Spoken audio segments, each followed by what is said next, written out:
I don't see why y'all come to my house, but when I call, y'all don't go do nothing at her house. They don't do nothing to the women that's in violation, but like I said, the moment that you do something, they're gonna come at you. She's the one that needs to be in jail. She did it. I agree. Not me. I didn't do anything. You're under arrest. I'm not under arrest. You're under arrest.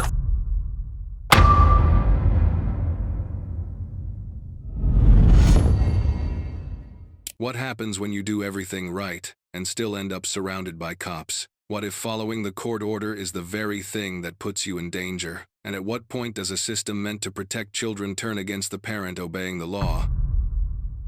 In April 2025, a father following every single court order faces a shocking police standoff at his own home, and what unfolds next is something no parent ever expects. I don't know, I guess you called yesterday. Something happened between you and, what's her name?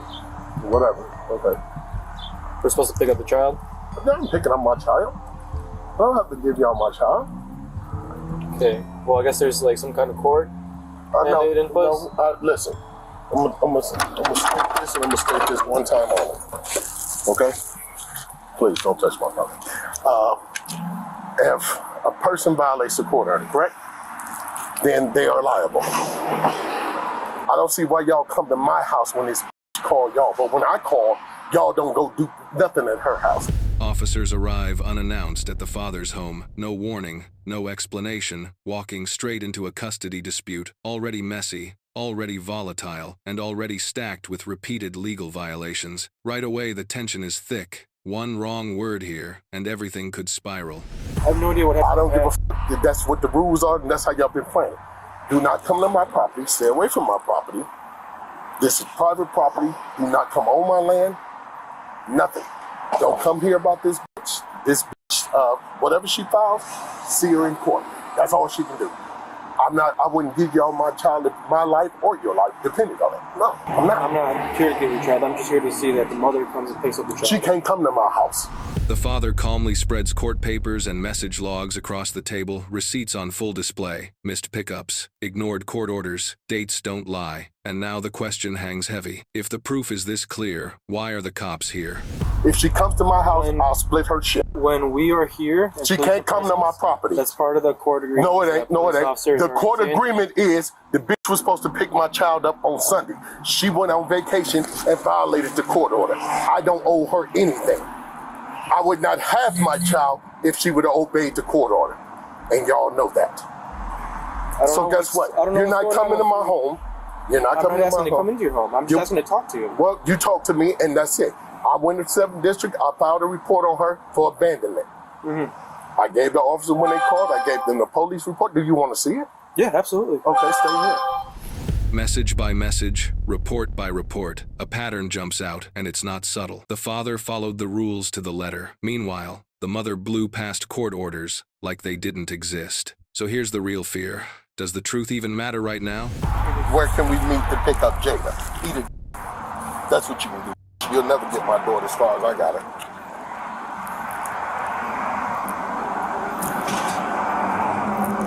Well, I gotta get the whole thing. That's me, as you can see. I said, my mother just died. I can't be alone now. I need my child. Can I get her? My condolences. We will stick to the order. She will see you on Thursday morning at 10 a.m. The officers huddle up, whispering, second-guessing themselves. Civil matter? Criminal issue? Nobody seems sure. And that confusion? That's dangerous. Because hesitation in a situation like this can turn compliance into cuffs real fast. So you see, she's a dirty bitch. My mom died, and this bitch wouldn't let me get my own daughter. And then she goes out the next week and violates the court order. Violates it, go out of town, go suck, go party, do all your shit. And then when you get back today, you want to come and send me the message about, oh, what can I get my daughter in for? Eat it. I got you. Eat it. See this green real quick? I'll bring it back to you shortly. Let me just go call supervisor because she violated the court order. She did, and I filed. Yep, like I said. Body cams and home cameras roll as the father prepares more documentation, stacking proof like armor. Every record backs him up, yet the energy in the room says something's still about to go sideways. That's it. So like I said, I'm following the court order, because like she said, she's sticking to the court order. but then you turn around and violate it. So like I told the officer that called me, I don't know who he was, I told him flat out, I said, how the would I have my daughter on a Tuesday if you came and got her Sunday per the court order? A calendar flips the tension up another notch. A missed Sunday pickup forced the father to cancel work, rearrange his life, and parent solo again. And yet, somehow, he's the one under scrutiny. How does that make sense? You going inside? Yeah. Yeah, go right ahead. I'm working. Could you tell Mr. Bobby if he could come out and speak to us when you get a chance, please?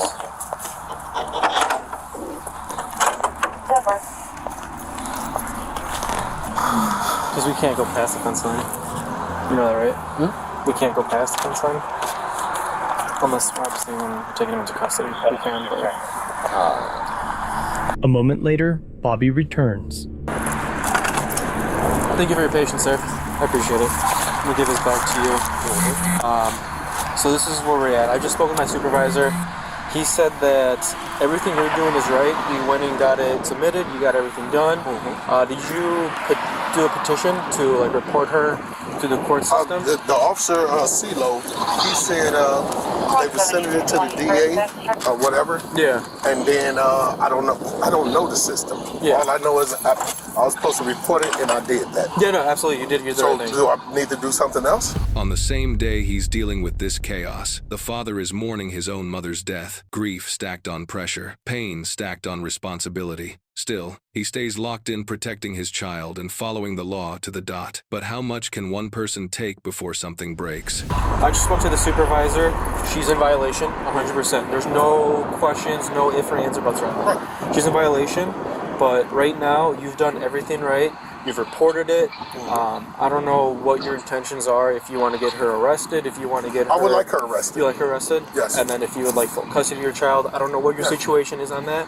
So you're doing everything the exact But way. can y'all arrest her? Because she did violate it. So here's where we're at with that. So this is going to, like you said, that's going to the district attorney's office. That goes to the family court, because that's separate, than the criminal court. So once it goes to family court, they're going to take a look at it. A police supervisor finally steps in. Papers are reviewed, messages checked, and the conclusion is clear: the father is doing everything right. So now the suspense shifts. If he's compliant, why hasn't this ended yet? So let me just finish this real quick. Everything you're doing is the right way, but if we do not hand her over, I don't want to do this, but we do have to arrest her. I do not want to do that, honestly. Because you're doing everything the right way. You cannot arrest me if she violated. No. Sir, I agree, sir. You can't arrest me if she violated because she did this. Sir, You can't put me in jail for her. Go get her. She's the one that needs to be in jail. She did it. I agree. Not me. You don't got to convince. It's my sergeant that told But me then your sergeant is a dumbass. You need another sergeant. Because if y'all can easily see and I got everything in I writing. agree. Officers exchange uneasy looks. Protocols got them boxed in. The real violator isn't here, but the pressure is. And in moments like this, the system doesn't always chase the truth. It chases procedure. No, you cannot say we ain't arrest her, but we can arrest you. Fuck no. We done talking. Sir, you can't leave. You can't leave. Please, get your hands off me. Sir. Get your hand off. Get your fucking hand off me. Right now, Don't touch me. you're under arrest. I'm not under arrest. Yes, you are. I need you to understand. I don't want to arrest Don't touch me, man. I didn't do nothing. I don't want to arrest you. arrest at this point. I don't want to arrest I'm not under arrest. I didn't do nothing but protect my fucking child. Don't want to So arrest just let me you. go. Sir, I agree, but I don't want to do this. Then don't. Can we have her come back with now then? No. I didn't do anything. You're under arrest. I'm not under arrest. You're under arrest, sir. Sir, You can get off me. Sir, I don't want to do this, sir. I didn't do nothing, Hands man. behind I know. Look. hands behind your back. I'm not putting my hands. Hands behind your back. Hands behind your back. You can do it if you want to. Sir, Do it if you want to, and they're gonna sue the fuck out of y'all. I don't want to do this, sir. I'm not doing. I didn't do anything. You have to go with her. More legal documentation hits the table, strengthening the father's case even further. Still, nobody leaves. Nobody backs down. The standoff drags on, and every extra second raises the stakes. What's the next move and who pays for it? I don't want to do this, sir. Come back, please. Sir, I don't want to. Search 30, see interrupt. Hands behind your back! Hands behind your back now! I got a bad fuck. Okay, we'll get you medical. Please, sir. Hey.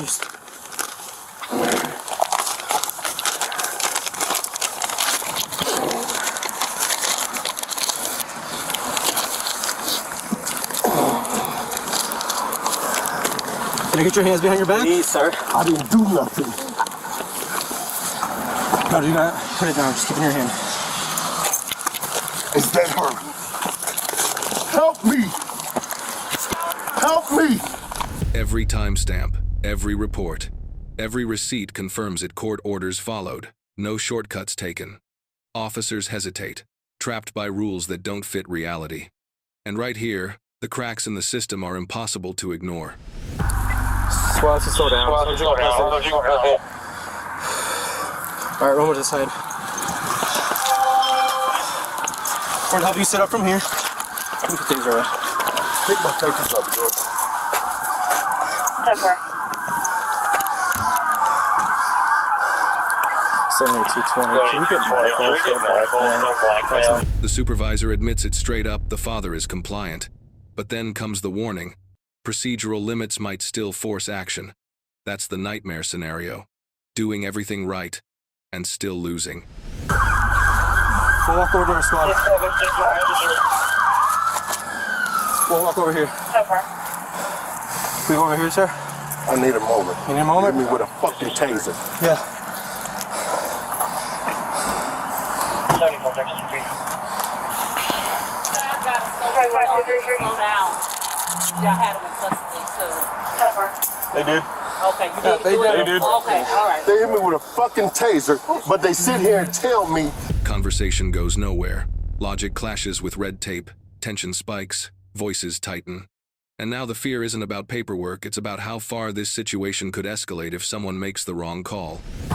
The court papers, everything say she's supposed to get her Sunday at 10. She didn't, she was out of town. Can we go over to our vehicle? No, I need a moment. Y'all taste the shit out of me. For what? We got medical on the way. That's why I want you to go sit down. I'm good, I'm standing. We're not going anywhere to a supervisor anyway, so if you sit Thank you, down, sweetie. Look at that. If somebody's, no, I'm saying if you sit in the car and supervisor's coming anyway, we're not But look, going on. look what it says. 10 a.m. Sunday. She didn't. Yeah, I got it. And they come over here to arrest me? Emergency responders confirm the father isn't physically hurt, but the damage isn't just physical. Stress, fear, humiliation. This is what mismanaged enforcement looks like when it hits a real human being. I asked her, I showed these officers. My mother died on the 15th. I asked her, could I get my daughter so I wouldn't be alone? She said, I'm sticking to the court order. And then she goes out of town. Don't it say 10 a.m. on Sunday? But y'all want to arrest me. They want to arrest me, but they just sat here and read everything. They just sat here and read it all. And then turn around and say, well, you're right, and she did violate it. What the fuck is wrong with y'all here? The mother's violations keep piling up, ignored, unchecked, unresolved. Meanwhile, the standoff intensifies. The system bends under its own weight, and the wrong person is stuck carrying the burden. He said, no, I'm not. I refuse to give her. And my daughter thinks you're going to be arrested. He goes, For what? For violation. Interference. Okay. How long ago did mom report that she was refusing to give him back? She tried yesterday, and then she tried today. Okay. And day shift kind of blew this off, and that's why we're dealing with it. Okay. Alright, yeah, because I know there's This is one that Daniel was talking to you about. yeah, I know, and it's like supposedly like they wrote up charges against her, but then there's no warrants or anything like that, and So I guess the charges against her are not valid because they wrote it up for child abandonment. right. When it's not the case. I mean, it's more of a civil thing than anything with the regards to this whole kid thing. In the matter at hand, the father seeks $50 million in damages for severe emotional distress, financial instability, and the unlawful interference with his parental rights. He meticulously documented the mother's repeated violations, evidence law enforcement ignored despite clear proof of compliance. This failure didn't just block access to his child, it wrecked his peace, his stability, and his reputation. The claim reflects the magnitude of harm and the need for accountability in a system that failed him. You know, so, but yeah. Either way. But,